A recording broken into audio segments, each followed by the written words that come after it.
It's Wednesday, August 12th, 2009, and it's got to be 420 somewhere in the world. I'm your host, Radical Russ Belville. Produced and distributed by the National Organization for the Reform of Marijuana Laws in Washington, D.C., this is your NORML Daily Audio Stash, the growing truth about cannabis.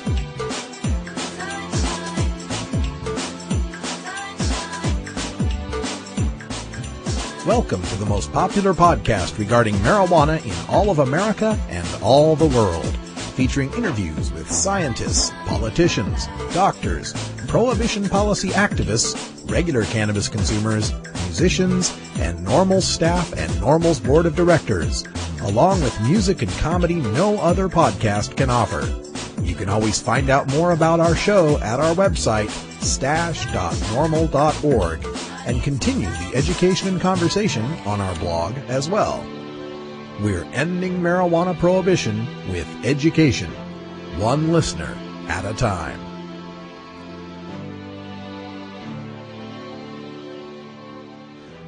The podcasting and blogging technology for the NORML Daily Audio Stash is provided by Red Aphid Interactive Media. For your professional web design needs, visit redaphid.com. Good day, Stashers, and welcome to the podcast. Sorry about the late posting, but once again, breaking news here on the West Coast has delayed my production schedule a bit. We've got news of 2 DEA raids on dispensaries taking place in California right now. We'll be covering those further in our hemp headlines. In some better news, we've got the production going for NORML Show Live, which debuts Labor Day weekend, Saturday night, 9 p.m. Eastern, 6 p.m. Pacific on blogtalkradio.com. I'm happy to announce that I've secured the services of the announcer from the Ed Schultz Show, for those of you who listen to Progressive Talk Radio. The man's name is Dan Michaels, and let me just give you a quick sample. If we had a dime for every dime bag bought in America, marijuana would be legal by now. Donate to NORML at NORML.org and support NORML Show Live. Man, I sure love that guy's voice. We'll have plenty of those voiceovers with all sorts of cool music backing them up when you listen to NORML Show Live. What time is that? Why, it's almost time for Seattle Hemp Fest. That's what time it is.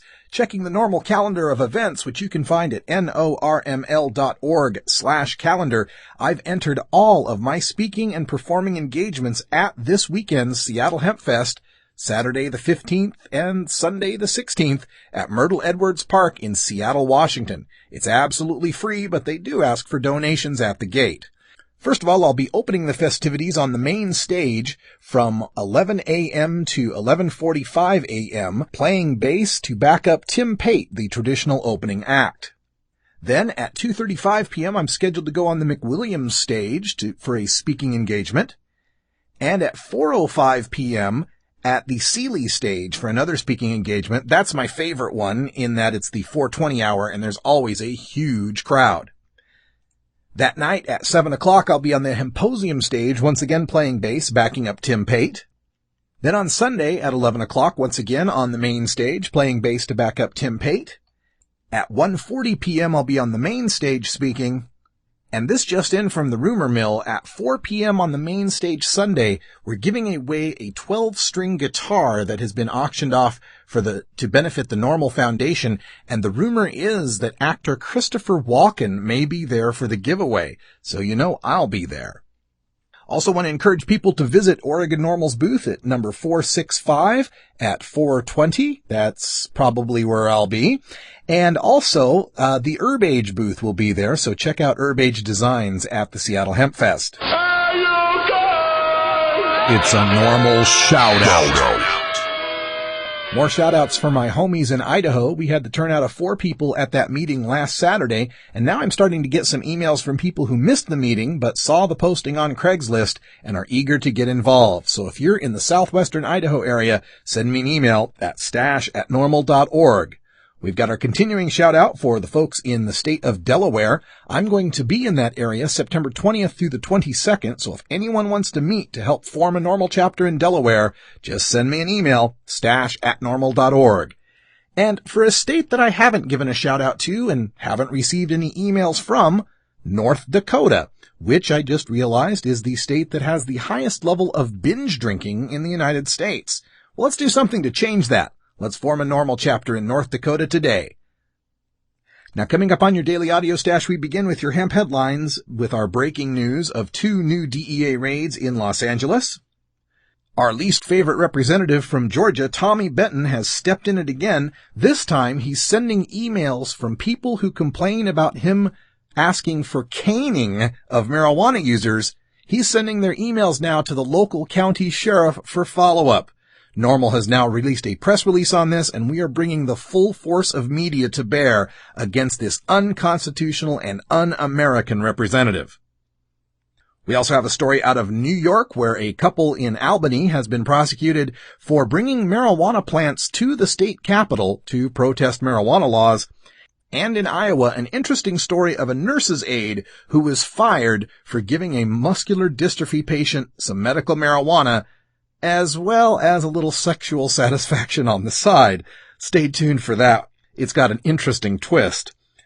Today, of course, is Wednesday. For our Cannabis Science, we'll be visiting with Dr. Mitch Earlywine, and we'll be taking a look at that wreck you heard about where the woman was drunk and high when she had a head-on collision and killed 8 people. We also look at the effect of diet and stress on your body's ability to eliminate THC and whether or not exercise helps you to pass the P-test. And finally, another look at moms and their use of cannabis and how it passes on to an infant and the concerns from those who've emailed me about possibly losing their child to Child Protective Services. In our Daily Toker Tunes brought to you by MarijuanaMusicAwards.com, we've got Reggae Wednesday featuring Storm and their song Gimme the Trees. And in our NORML Newsmakers segment, we speak with Jessica Corey, a political strategist in Denver, Colorado, and working mother, who penned an article called Republican Moms for Marijuana. She talks about what it means to be a true conservative and how she faces an uphill battle convincing the rest of them that we need to legalize marijuana. All that and more coming up on your NORML Daily Audio Stash. Hello, I'm Paul Stanford from the Hemp and Cannabis Foundation, or THCF. Medical marijuana is legal in 13 states today, and THCF has clinics in 8 of those states. Our doctors help qualified patients obtain an authorization for medical marijuana in their state. Patients are eligible for medical marijuana with a history of either severe chronic pain and or nausea, cancer, AIDS or HIV, hepatitis, glaucoma, seizure disorders like epilepsy, chronic muscle spasms such as in multiple sclerosis or asthma, neurodegenerative diseases such as Alzheimer's, and gastrointestinal disorders like IBS or Crohn's disease.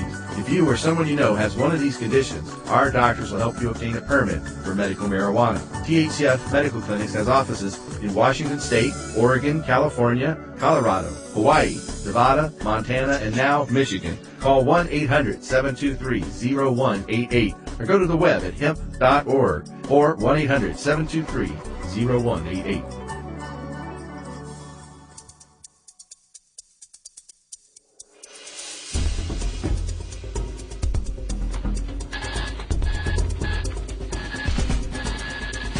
Now it's time to take a look at the latest stories about marijuana from news organizations across America and around the world in our NORML Daily Audio Stash, Hemp Headlines.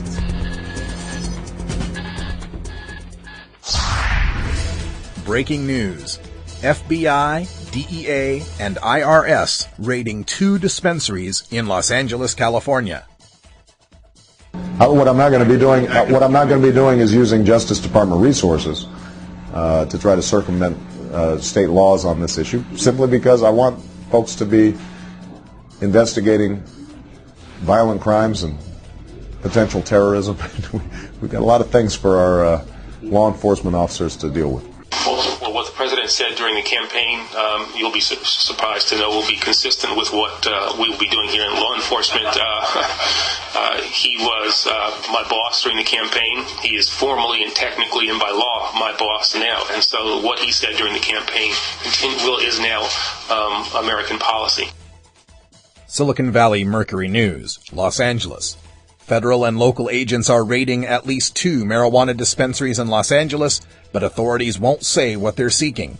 Officers say more than 20 people from various agencies served a state search warrant at around 11 a.m. Wednesday at the Organica Collective in Marina del Rey. Los Angeles police, the FBI, and DEA were still searching the distribution center 3 hours later. DEA spokesman Jose Martinez says agents also served the warrant at the Overland Gardens Collective in West Los Angeles. The Los Angeles County District Attorney's Office says a residence also was named in the warrant.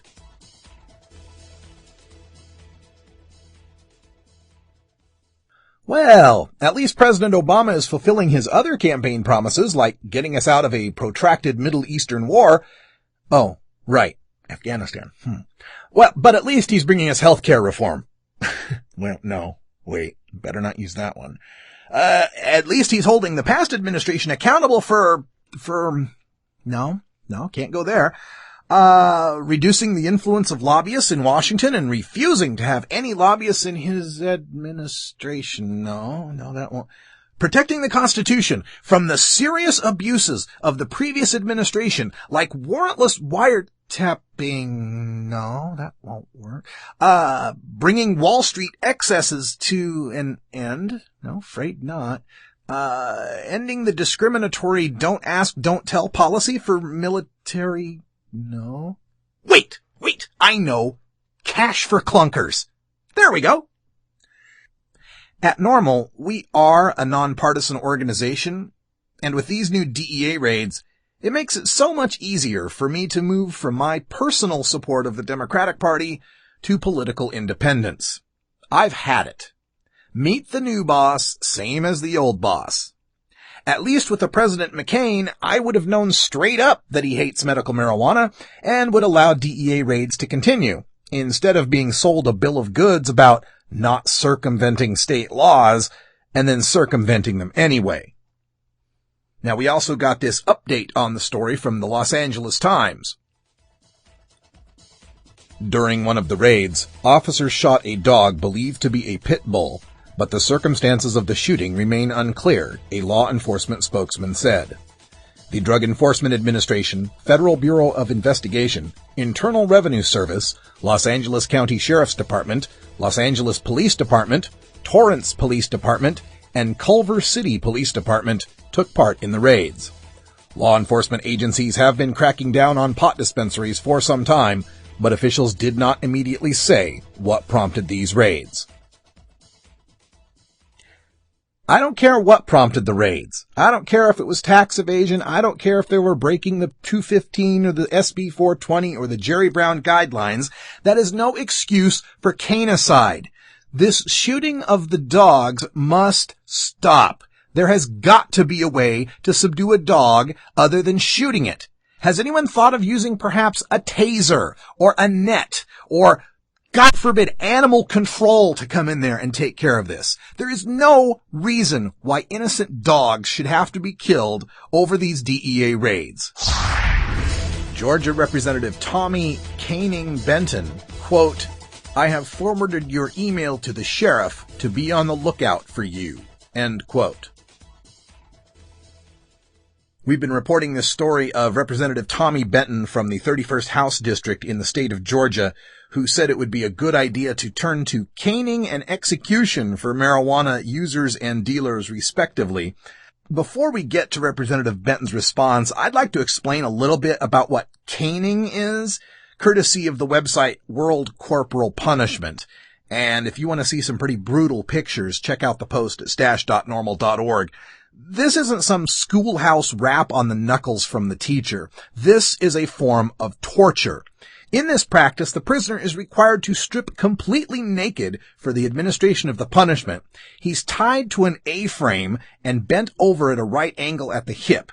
Then an officer stands about 5 feet away with the cane, which is actually a rattan cane soaked overnight in water so that it is supple. And they have to do it just right where they hit the tip of the cane right on your butt. And what this does is it causes the flesh to rip and causes these excruciatingly painful wounds that can take months to heal. A 25-year-old caning officer in a Malaysian prison said that he underwent a 2-week training course during which he was taught how to swing the 1-meter cane at a minimum speed of 160 kilometers per hour and produce a force upon impact of at least 90 kilograms. So this brings us to Representative Tommy Benton's latest response to one of our sincere and polite emails asking him to reconsider recanting his unconstitutional and inhumane statement, which was, quote, "I am opposed to the legalization of marijuana. I think we should go to caning for people caught using and maybe execute dealers. That would solve the problem as well. That is what they do in Singapore, and they don't have a drug problem, but then they have less liberty than we do here." End quote. The latest response from Representative Benton? You don't want to legalize weed because of your conservative values. Pardon my French, but that is a big old pile of bullcrap. You and your cronies want it legalized so you can get a hit anytime without having to worry about getting arrested. I have forwarded your email to the Lowndes County Sheriff's Office so that they can be on the lookout for you. Consider this my last correspondence on the subject to you or anyone else who shares your similar conservative views. Tommy Benton, House District 31. So now Representative Benton has taken another unconstitutional step of threatening his constituency with harassment by law enforcement for politely and reasonably petitioning their government for a redress of grievances. It's no surprise that someone who doesn't understand the Eighth Amendment would have trouble understanding the First.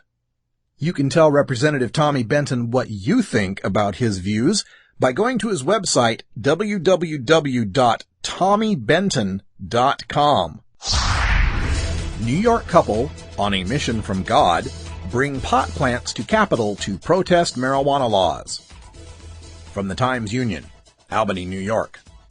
Most lobbyists come to the Capitol with a briefcase, a position paper, and a cell phone. At least one arrived with a pot plant, and for this she must answer. Abigail Storm Eggink, age 58, doesn't deny she's the owner of the two 18-inch plants cops took from her in separate incidents recently. One was confiscated by the Albany Police Department on June 30th as she carried it down Pearl Street on her way to the Capitol, where the Kingston woman and her 71-year-old husband, Dan Eggink, have been coming regularly for 14 months. Including the past 10 weeks straight, 5 days a week, to protest pot laws.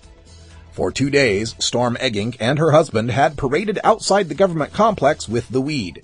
But on July 3rd, according to a court document, after she brought it inside and used it as a visual aid while confronting senators in the corridors, she was charged by state police with unlawful possession of a controlled substance as soon as she stepped out onto the landing on State Street. Storm Eggink hopes to use the trial before City Court Judge Rachel Kretzer to make a larger case based on the First Amendment, religious freedom, and what she sees as the inalienable right to the bounty of the land, including marijuana. Storm Eggink, who plans to represent herself, is to appear Friday morning on the charges. Huge mistake. Never try to represent yourself in a trial. Besides, experienced constitutional law experts have been trying to press the First Amendment religious use of cannabis argument for years and have not been successful. Not that I don't agree with Storm Eggink. I absolutely believe we have an inalienable right to the bounty of the land, and that the only reason the founders didn't explicitly enshrine that right in the Constitution they were drafting on hemp paper is that they could never imagine that some future government would ban the most important crop in the colonies. Just as they never could have imagined fully automatic assault weapons, but that's a discussion for another blog. I think there is actually a stronger constitutional argument to be made for personal privacy and sovereignty based on the arguments that protect birth control use and a woman's right to choose reproductive health options, but I'm no lawyer. Dan Eggink says he wishes his first wife, who died of cancer in 1977, had been able to use the oils from cannabis. He's convinced the herbal treatment kills cancer cells. Needless to say, this theory falls well outside conventional medicine. Not entirely. A 2008 review in the journal Cancer Research reported that the administration of cannabinoids halts the spread of a wide range of cancers, including brain cancer, prostate cancer, breast cancer, lung cancer, skin cancer, pancreatic cancer, and lymphoma. Eggink says he and his wife, quote, are on a mission from God, like the Blues Brothers, end quote. Senator Marty Golden, Republican of Brooklyn, a former New York City police officer who was seriously injured during a drug bust, said he hopes Storm Eggink gets the book thrown at her. Quote, you can advocate for anything in this state, but when you start to bring in samples that are illegal, then it's illegal. I hope she gets the max, end quote, he said. Senator Hugh Farley, Republican of Niskayuna, a business law professor, said the pot activists don't bother him, and he considers them, quote, kind of funny. They weren't obnoxious, they weren't in your face. Every time we came out of conference, they tended to be there. I don't think they were taken seriously by anybody. I don't think their issue is taken seriously by anyone. In my judgment, they were just trying to get attention, end quote, he said.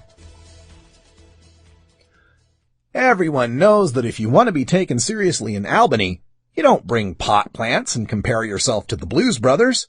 You bring high-paid lobbyists in $3,000 suits and offer campaign contributions.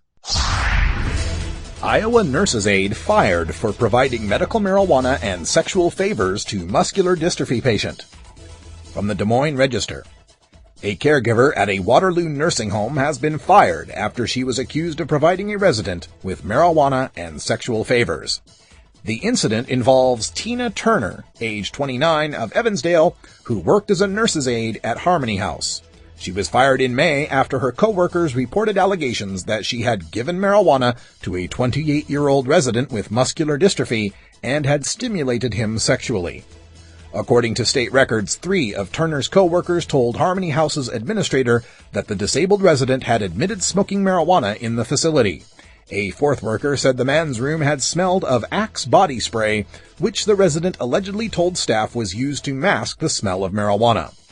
At a recent state hearing dealing with her request for unemployment benefits, Turner testified that while she discussed marijuana with the resident, she never had sex with him or procured drugs for him. Quote, it started out when he said, I know there's a lot of people in this facility that smoke marijuana, and I said, yeah. He says, well, I'd like to try it so I could help with my pain. I said that I wished he could smoke marijuana, end quote, Turner testified. The problem here is the complicated disaster that forbids disabled Iowans from using safe and effective medical marijuana. If you ask me, this kind of caregiver is simply the best. We don't need another hero. We need more courageous caregivers from Des Moines, Iowa to the who will cross to help patients manage their pain with medical marijuana. As for the sexual favors, what's love got to do with it? Yes, it is improper for a nurse's aide to be a patient's private dancer. But they are both consenting adults, so I can't get too upset if she might for a disabled now and then. Sorry about the Tina Turner jokes. I just couldn't help myself. Please direct any complaints to 63457. But you better be good. I can't stop.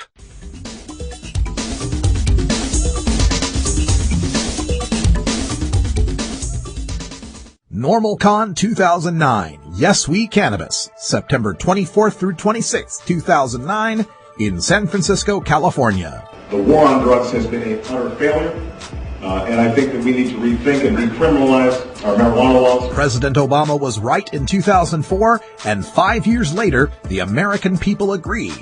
As regards to legalization, it's not in the president's vocabulary, and it's not in mine. We're working hard to make sure legalization is in the drug czar's vocabulary. Whether legalizing marijuana would improve the economy. The answer is no. I don't think that is a good strategy. There's nothing funny about legalization, Mr. President. Registration, sponsorships, and vending information is available at NORML.org or by calling 888-67-NORML.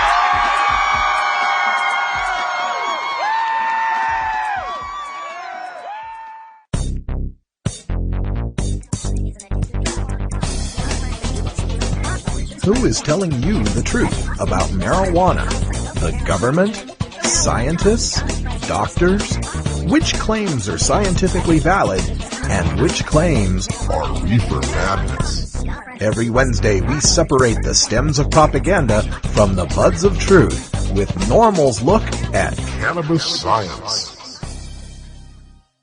There's been a big story in the news lately of this woman who had driven the wrong way down the freeway. And, of course, the headline reads that she was high on marijuana when she wrecked and killed 8 people in a head-on collision. Of course, later on in the article, you read that she had a 0.19 blood alcohol content as well. That didn't seem to get as much play.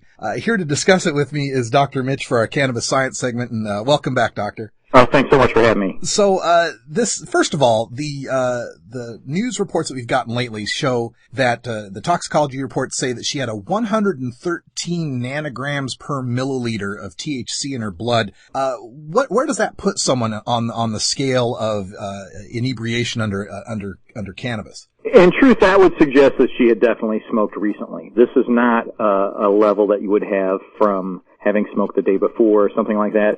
And in all honesty, everybody's got different tolerance, but odds are extremely high she was feeling something at that level. Yeah, the reports I'd seen said it probably says she'd smoked within the past 15 minutes. Is that accurate? I would say probably within the past hour and a half. Okay. Is easy enough, particularly just given the way women metabolize and things like that. Okay. Now, of course, the 0.19 blood alcohol content, though, we could definitely say she's far too impaired to drive under that level, correct? That is actually knee walking drunk for anybody but the most experienced alcoholic. And I want to emphasize that practically all of North America, it's 0.08. Less than half of that level is qualifies for driving under the influence. I recently had to calibrate a breathalyzer for my lab, and being the empiricist I am, got myself up to 0.08, and it is nowhere near anything I'd ever want to be driving. And so she's basically twice that. And in all honesty, Anthony Liguori's data suggests that the combination of alcohol and cannabis together really does make things worse. So his data suggests, as well as some data from Amsterdam of all places, that small levels of cannabis in the blood don't create very drastic impact on driving skills, things like turning, signaling, following other cars and stuff like that. But the combination of alcohol and even small doses of cannabis can be much more impairing than even the sum of each one alone. And so I feel like the fact that cannabis is getting blamed for this when she was at 0.19 is particularly unfair. Now, if it were an either-or situation, if we were talking about someone who either had 0.19 BAC or had 113 nanograms per milliliter THC, is there any way of determining which one of those would have been more impairing alone? In truth, the only data we have laying things right next to each other like that don't go up that high. Oh. It's really hard to get approval to get somebody that drunk in the lab. But if we extrapolate from the data we do have, that much alcohol is markedly worse than what looks like you'd get at that level of THC. The combination, because it's such a weird synergistic thing, is hard to guess about. But time after time, we see really serious driving impairments at, literally less than half of what she was for the alcohol. We do not see anything near as dramatic for the studies we have on THC in driving. Regardless of all of this, of course, it's our policy here at NORML to encourage anyone to never smoke and drive impaired, and obviously not to smoke, drive, and drink. That would be the worst possible combination, so don't want anyone to get the wrong ideas about this discussion. We're not encouraging anything like that, but certainly this is I look at it from the media perspective, of course, where they're going to highlight the marijuana use as being the big culprit when the alcohol use seems to get the short shrift in the reporting. Oh, well, I mean, this is just completely unfair because the DWI literature with alcohol in this is definitive at doses markedly less. I want to emphasize, too, that the impairments you usually see with cannabis are nowhere near the severe problems that you see with alcohol. So those Roby data suggest that folks tend to compensate for the cannabis-induced changes. So you see them tend to slow down. They tend to increase their stopping distance. They tend to be extremely unlikely to try to pass other cars, whereas alcohol seems to do the exact opposite. People seem to be more aggressive. They want to pass other cars. They drive faster. They often don't notice stop signs at all. Mm-hmm. So, I mean, clearly this is, the markedly more severe drug under these circumstances. And, as you mentioned, but time and again, it's just not a good idea to get high and then drive. In part, it's not a very fun buzz. Yeah. Well, moving on to another study that I had picked up over this last week. It had to do with researchers that had taken a look at rats. Of course, they're working with rats here, and they had injected them with THC, and they were trying to find out how the THC would eliminate from the body here. And they also they injected a third of them with the ATCH stress hormone, and a third of them they deprived of food, and then the other third were controls. And they found that these rats that were deprived of food or given that stress hormone seemed to eliminate THC at a greater rate, and that this might explain why some people pass a test and then fail a test, or fail a test after a long period of abstinence. Did you get that study, and do you have any comments on that? I am familiar with this literature, and it's an intriguing look at, not just THC, but the metabolism of all kinds of things. The key here is that our rates of metabolism, of course, vary pretty dramatically, and that's why, when I get these emails saying, how many days until I can pee clean, unfortunately, I can't give folks a direct answer. This particular study chose some intriguing things to manipulate. This stress hormone seems to have a big impact on the way we metabolize a whole lot of different stuff, and the fact that, if I stress myself, I'll metabolize faster, is kind of a two-edged sword. The impact of nice stressors like exercise, going for a good walk, things like that, the kind of eustress, if you will, the positive stressors, can be very helpful for this sort of thing. In contrast, if it's from, irritation and aggravation and sleep deprivation, then obviously that's a big problem. This also seems to be something that shows up when folks are using a lot of stimulants, particularly the ones we don't often think of, nicotine and caffeine. So here's something that's going to contribute to how rapidly you metabolize something, and even sort of confuse you about what is a withdrawal symptom or not, simply because you're no longer metabolizing at the same rate you were. One of the guidelines that I've heard in the past, maybe anecdotally, is about when you're trying to eliminate THC or trying to detoxify yourself, perhaps for a test, that you shouldn't exercise because it's stored in the fat cells, and as you burn the fat, you'll release more THC. And then I've also heard the opposite. I've heard that you should exercise to get rid of it so that you can pee clean later. Any data on that? As you can imagine, funding agencies don't whip out the money for this kind of thing. Yeah. How to beat the pee test. Nevertheless, I always feel like exercise is a good thing. Those data are mixed, so that there does seem to be an initial spike when fat cells are essentially burned and released and things like that. As you're losing fat via exercise, there is some THC release, but it's relatively rapid and relatively short duration. I do think that that's a markedly better approach to any kind of detoxification than the alternative, which is to just lie around, and then what a surprise, you don't get the benefit of a faster metabolism, which will certainly help regardless of how much is actually released in your THC. The other thing I was recently emailed about, somebody was asking about various over-the-counter supplements and how this stuff, I often get one about Golden Seal or things like that.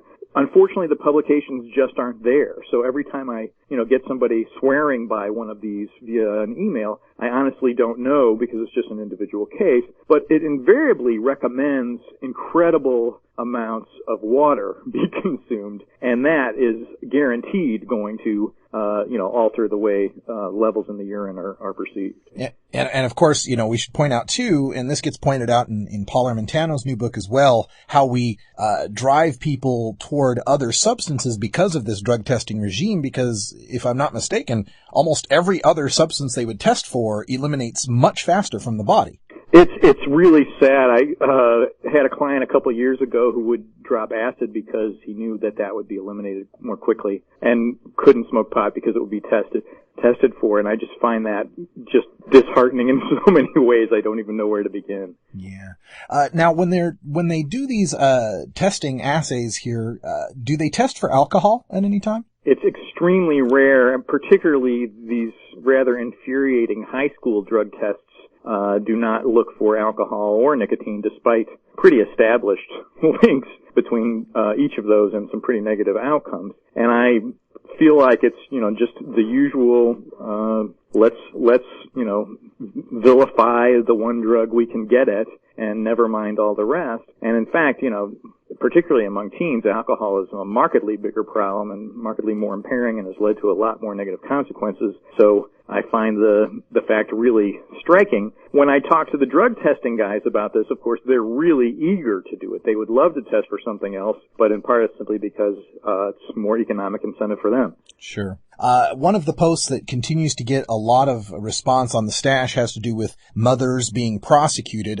Most recently, I had a story about a mother being prosecuted for chemical endangerment of a child because her newborn baby tested positive for the THC metabolites in the meconium.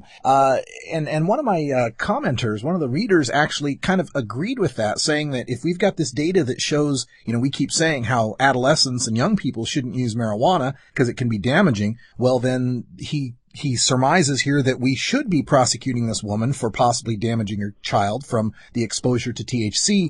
My thought that would be that directly smoking is somewhat different than passing through the placenta, but I wanted to get your opinion on that. THC does pass through the blood-brain barrier, but we got to remember that the fetus is an incredibly plastic, resilient little being. So I want to make sure that we don't overstate the difficulties. And the 10-year longitudinal data, at least in humans, on exposure to THC and only THC as a fetus, are unfortunately confounded by some ailments that the mothers may have had at the time. So it's hard to interpret. The rat data tend to use such incredible doses that I'm reluctant to make a whole lot of them. But my real reason for turning away from this kind of prosecution is that it has a really horrible impact in the long run, because instead of encouraging people to abstain, what it does is makes mothers essentially neglect good prenatal care. Mm-hmm. If you know you're just going to get busted, why would you go to the doctor and get nice prenatal care for you and your unborn child? It's just an invitation to creating problems for yourself. So instead, they don't get good prenatal care, and then the complications that arise from that, which are markedly worse than anything THC could possibly induce, end up being just a real tragedy. And what about the effects on the fetus of other, common substances we might think of, like aspirin or caffeine in coffee, for example? Do they compare in any way to damaging the developing child? The most researched is nicotine, and it's pretty sad. The impact on head circumference, for example, so just how big is the baby's head, is meaningful and sad. I mean, basically, your child is born with a littler brain under these circumstances. And then total body weight, which is also a good index of development, is also impaired by nicotine in ways that have been markedly easier to find than comparable studies done on THC. Well, it's an interesting line of questioning, and of course my personal feeling on it is, how far do we want to go in policing, mothers? How far do we want to go in making sure they exercise or they don't take this or don't take that? And to me, I would think that the occasional use of cannabis for morning sickness or pain is probably much better for them than taking the typical over-the-counter drugs that you would take for nausea or pain. We've seen some really nice data come out of Canada recently suggesting that mothers do this and seem to do it with relative infrequency, but when severity is bad, they can control doses. They're very aware of what they're doing and why they're doing it, and that it doesn't seem to be a huge problem under those circumstances. But as you can imagine, we're combining two of the biggest problem areas in the United States, controversial stuff about the unborn and drugs. I mean, all I need now is, to get ethnicity and religion involved, and sure enough, I'd be really nailed to the cross. Yeah. Next, we'll have some study that says, Red Sox mothers' babies do bad if they're born in Yankee Stadium or something. Who knows? Well, Dr. Earlywine, we always appreciate your expertise on these questions. We want to remind everyone, if you have a question for Dr. Earlywine that you'd like to see us address here on The Stash, send an email to 420research@gmail.com. And Dr. Earlywine, thanks again for joining us here. Oh, always a pleasure. It's tough talking to kids about marijuana, especially if you might be a parent who dabbled a time or two in your youth. So to help you out, get your copy of Dr. Mitch Earlywine's latest book, A Parent's Guide to Marijuana. Dr. Earlywine is an associate professor of psychology at the State University of New York at Albany and an expert on the studies concerning marijuana, its effect on health and society, and the methodology behind the statistics. He is a frequent guest here on our daily audio stash. Dr. Earlywine lays it all out without the propaganda and scare tactics that parents know won't work with teenagers. He presents a rational understanding of cannabis, what it is and what it isn't, and why kids shouldn't be using marijuana. You can order today through Amazon.com or check our links at our blog, stash.normal.org. Hey Tokers, this is Radical Russ. There's only one thing I love as much as fine Oregon bud, and that's spicy food so hot it'll peel paint. Thanks to the generous sponsorship of HerbageDesigns.com, I'm putting both my true loves to the test to support the launch of NORML Show Live. It's the El Jefe Chicken Hot Wings Eating Contest Friday, August 28th here in Portland, and the contest benefits the American Red Cross, another favorite charity of mine. You can help. We're signing up pledges for the contest starting as low as 25 cents per wing, up to the 20 wings I'm pledging to eat. You can win, too. The top money entry and a randomly selected entry win Herbage prizes and one of my Starfish Designs Gandalf-style pieces of glass art. Send in your entry to stash@normal.org with the subject Hot Wings Contest and tell me how much you'll pledge per wing, up to 20 wings. Also include your real name, age, and shipping address should you win the prize. Only entries from adults 18 and older will be accepted. Starfish Designs prizes will not be shipped to Idaho, Pennsylvania, or Indiana.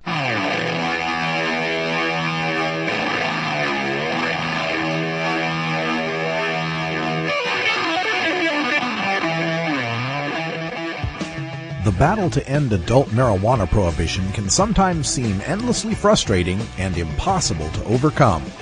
One way we bond as a community and draw strength to continue is by rejuvenating our spirit through art and music. The Marijuana Music Awards exist to recognize those sonic artists in all genres of music who feature a ganja-friendly message to motivate and inspire all the cannabis community. Our daily Toker tunes, brought to you by MarijuanaMusicAwards.com, feature the finest in blues, rock, jazz, hip-hop, rap, reggae, country, bluegrass, and dance music to enhance that 420 feeling and refresh all you stashers for another day on the front lines of the drug war. Enjoy this cut from MarijuanaMusicAwards.com and visit our blog at stash.normal.org to learn how you can vote for your favorites and enter your Toker tunes in the 2009 Marijuana Music Awards.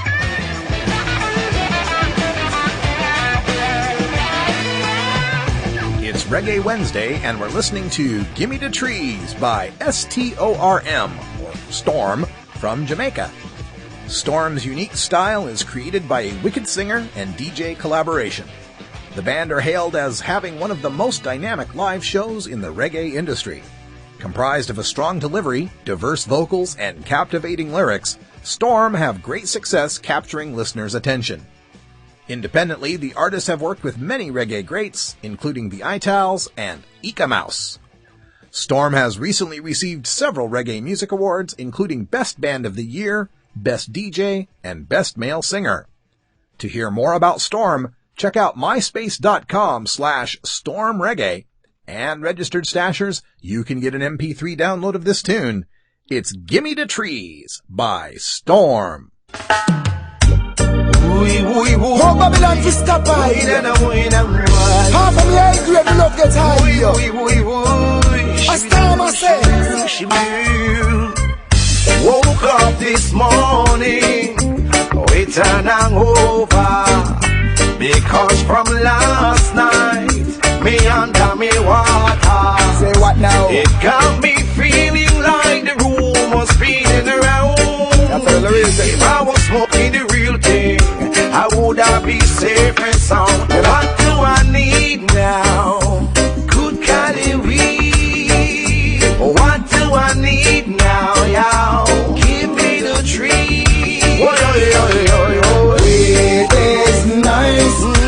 why me have to light up my chalice pipe. Weed is nice. So from blaze it a day and blaze it a night. Weed is nice. That's why me have to light up my chalice pipe. Weed is nice. Blaze it a day and blaze it a night. Early in the morning, as high, man rise. Give thanks to the Father, to open my eyes. My spirit, my chalwa, I'll be there by my side. In the cool morning breeze, the birds them making noise. Harder, my kiki, I'm feeling the vibes. For the rest of the day, that keep me alive. To be nice all the time is my joy and my pride. My good gun just with me push the top prescribe. I could live without my rum and I could live without my stout, but my strong ganja I could not live without. Ganja from the east, the west, the north and the south. Keep my chalice blazing along, my chalice never out. Some say the dogs are what them talking about. Catch you with a stick, them tie you down a courthouse. See about the money if you want come back out. To the prosecutor and all the judge me a shout. Weed is nice. That's why me have to light up my chalice pipe.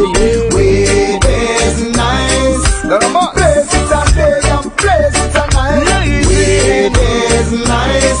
That's why me have to light up my chalice pipe. Weed is nice. Blaze it a day and blaze it a night. I grade. That's all I need. I grade. All day. Don't want no cocaine. Rico mess up my brain. Take back your morphine. Won't stick me in the vein. No. No want your crack, I say. Cause me no in a die. No. Don't want to be walking while my belly is touching that bar. Give me the weed now. Give me good Cali weed. Give me what do I need now? Wow. Give me the tree. What do I need? I need. Give me the weed. Give me. Say give me the weed now. Yeah. Good Cali weed.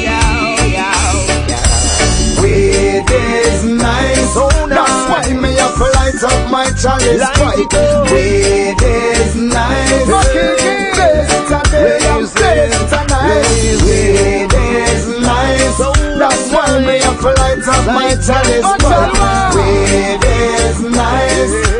Blaze it a day and blaze it a night. Have you considered medical marijuana?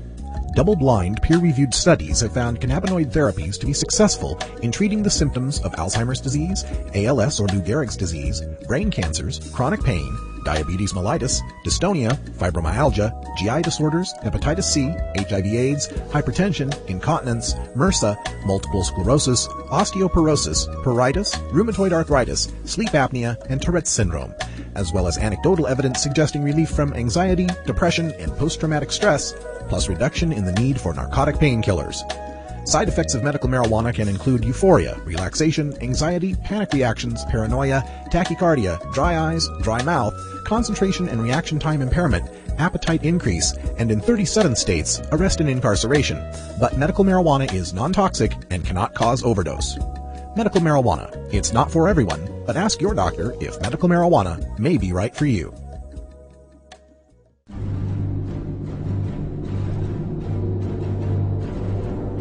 The effects of marijuana prohibition are felt by all Americans in every walk of life, regardless of race, creed, color, religion, party politics, social status, wealth, gender, sexual orientation, or even one's use or non-use of marijuana.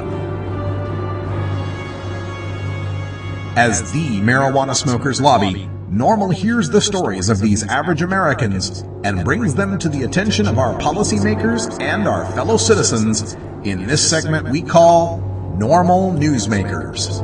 Here at NORML, we always like to emphasize that we are about ending adult marijuana prohibition regardless of your political stance or your cultural affiliations. We got everyone from liberals to libertarians, from hippies to hip-hop. We're all involved in this same goal. And so joining me now is Jessica Corey from Denver, Colorado. She was the co-founder of Guarding Our Children Against Marijuana Prohibition and is a pro-life Republican political strategist and mother. And welcome to the show, Jessica. Thanks so much for having me. Well, we bring you here because, first of all, we'd gotten a great post that you had written. It's been reprinted a lot of places on the internet, and it was called Republican Moms for Marijuana. And I was wondering if you could tell our listeners what that means. What is a Republican mom for marijuana, and why are you for it? Sure. Well, the first thing I'll tell you is what it's not about. And so many times I'm attacked by those within the drug war establishment, the DEA, what have you, and they want to make it sound like I'm a pot-smoking hippie sitting on my couch neglecting my children. And that's the furthest thing from the truth. I'm not an active marijuana smoker today. Yes, I have smoked pot. That's always the second question. I'm like one of the 93 million Americans who admits to it, including our last 3 presidents. But to me, ending marijuana prohibition is about getting our priorities straight. It's about saying enough is enough. We spend $10,000 a year to educate a student in this country, and yet we turn around and spend $30,000 a year to put a marijuana dealer behind bars. It just doesn't make sense. We can't afford to fight a war we can't win. Now, I imagine that a lot of the pushback you get on the Republican side of the aisle is going to be, well, if we legalize marijuana, you're encouraging the children. It's a bad message for the children. You're saying it's okay to smoke pot. How do you respond to that? Oh, that is just one of my most favorite responses, and it's really sad that people say that because it's as if we assume that the government is the parent to our children. I don't need the government to parent my children. In fact, I want the government to get out of my way so that I can lead my children in what I believe to be the right direction. And furthermore, as we've seen, study after study from all ideological persuasions is consistent in demonstrating that marijuana is much more accessible to alcohol to the average high school student. In fact, recent studies show that the number of students who admit to smoking marijuana is far greater than that of students who admit to drinking alcohol. Now, ideally, I would hope my children abstain from any sort of recreational use of any sort of substance. But I'm also realistic, and if I have to choose which substance my daughters will imbibe at a frat party, I'd have to tell you I'd rather have them on marijuana or have the guys they're hanging out with be on marijuana than alcohol, which makes people violent. You mentioned, the government parenting the children, and one of the tenets of conservatism, republicanism, libertarianism, whatever ism we put on that side, is limited government, small government, personal privacy, and individual responsibility. Why do you think so many folks on that side of the aisle believe those things or say they believe those things, but they make this exception when it comes to the drug war? It's a good question. It is such an incredible case of government perpetuating the nanny state. And people will often ask me, why are you still a Republican? And I say, I am a true Republican, and the leadership of my party in recent years may have abandoned the basic tenets of our ideological movement, but I have not. That being said, people say, well, why don't you become a Democrat? And certainly prohibition has been a bipartisan effort over the last several decades. Bill Clinton took some steps to lessen the punitive sanctions of marijuana, and certainly legislators across the nation have done that as well. But this really takes a nonpartisan, bipartisan, or tripartisan movement. And I think we're there. I talk to more and more mothers who are with me, and if you look at the history of this country, it was mothers that brought about alcohol prohibition, but it was also mothers who ended it. And so many times mothers are sort of the core pulse, the heart of this country, and we need to get moms on board. Well, what is your strategy for doing that? How do you plan to get mothers to be more on the side of ending prohibition? Well, if you listen to those like Karen Tandy, former administrator of the DEA, she says I'm exploiting my children. I'm not. After decades of children in this country being exploited in the name of the drug war, I'm merely taking a stand to say, let me be the parent to my children. And I believe that's very persuasive to mothers, and mothers need to take back power. And I'm not the type of person, when I see activists who are smoking pot at rallies or are leaving paraphernalia out in front of children, I will be the first one to condemn their actions, and will do so passionately. But we need to start talking about just marijuana, and we need to talk more about what the very dangerous, very real consequences of prohibition are. And those all so far outweigh any consequences of marijuana itself. Speaking of consequences, have you suffered any adverse consequences in your career or personal life because of your strong stance? I have initially. There were those in my party who told me to keep my mouth shut, and I will say those legislators, both at the federal and state level, many of which are with us, but will whisper it. They're scared of facing the political repercussions. They'll say, "I'm with you, but introducing the bill is political suicide." But I know the people are with me, and to those people who over the last decade have told me that I was building the coffin for my political career through my marijuana advocacy, I'm glad to say they're wrong. I have a thriving political consulting practice, and not only that, I can look myself in the mirror and say that when I saw an injustice, I went and fought against it. And that is the most important message of all of this. When I teach my girls about the Constitution, I've already started teaching my 4-year-old, I want her to believe that our laws are just. And in the rare cases where they aren't, that she should go and fight that injustice. And this is as much about protecting the Constitution and teaching our children about their constitutional rights as it is about ending a war on a substance people can grow in their backyard. Yeah, and that's wonderful to hear. I wish more parents had that sort of zeal to inform their children about our Constitution and what it really means to be an American. I want to encourage everyone to check out your website, by the way, before I forget. It's jessicacorey.com, JESSICACORRY.com. Is that correct? That's correct. Okay. And just to wrap things up here a little bit, Jessica, also want to let our listeners know that you're going to be one of the High Times Freedom Fighters of the Month, coming up here in a couple of issues, and I hope that's a good. I hope that doesn't add to the political coffin that they were talking about. No, I'm very proud to have that. I've appeared in the Wall Street Journal, and now I can appear in High Times. We need a broad base of ideological support, and this is another feather in the cap to the movement, I hope. Yeah, I think that's quite the spectrum from Wall Street Journal to High Times, huh? It is.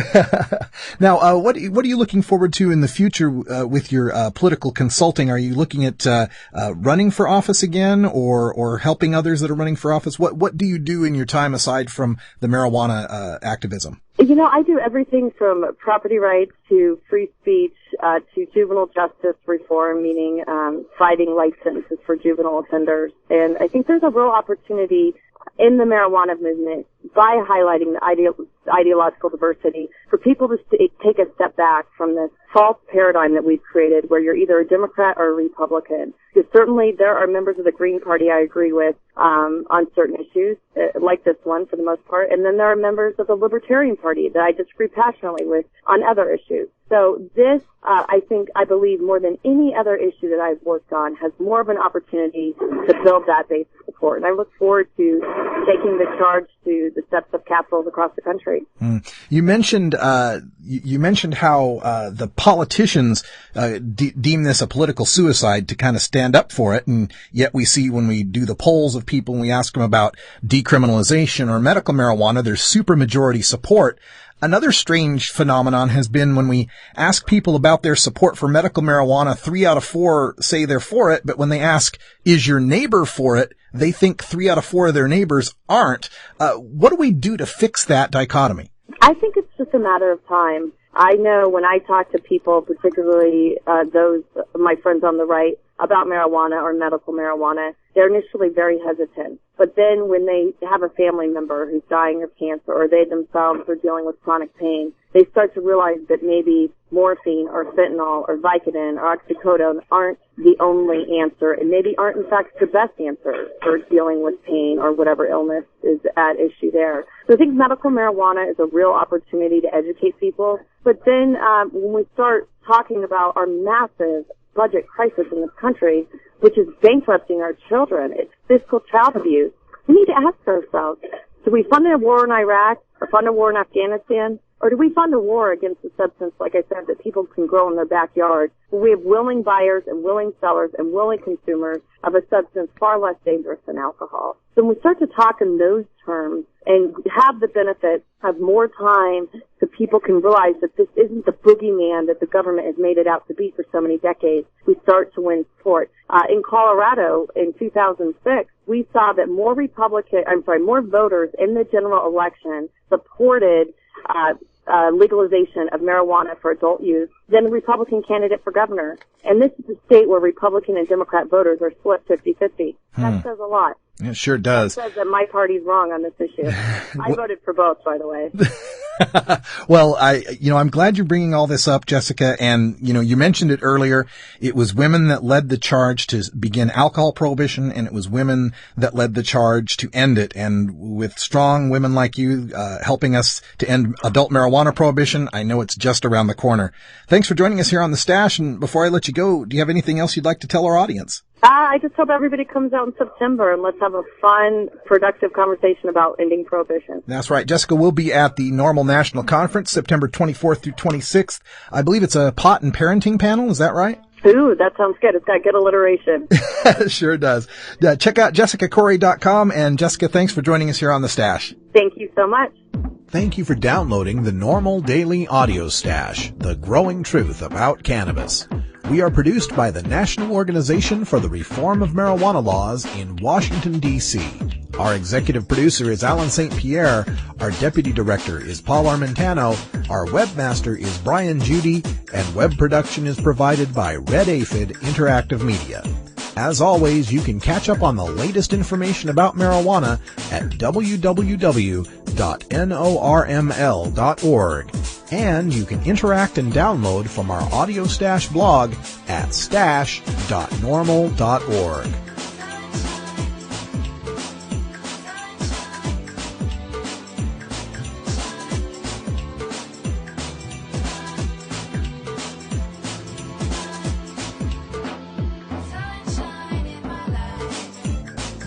For everyone here at NORML, I'm your host, Radical Russ Belville, hoping all your harvests are bountiful and your encounters with law enforcement are non-existent. We leave you today with a reminder for all of the breaking news updates and twit pics from Seattle Hemp Fest, backstage and elsewhere. Follow me on Twitter. It's Radical Russ. Just go to twitter.com/radicalruss and you can follow me. You can catch these updates on the web. You can even program them to go to your cell phone. Every new post that appears on the NORML Daily Audio Stash appears in my Twitter feed, and from time to time I add extra stuff like pictures and my own observations. So check it out, twitter.com/radicalruss. Thanks for downloading the podcast. We'll be back tomorrow with more news and interviews you can use for the cannabis community. And until next time, take care of each other, tokers.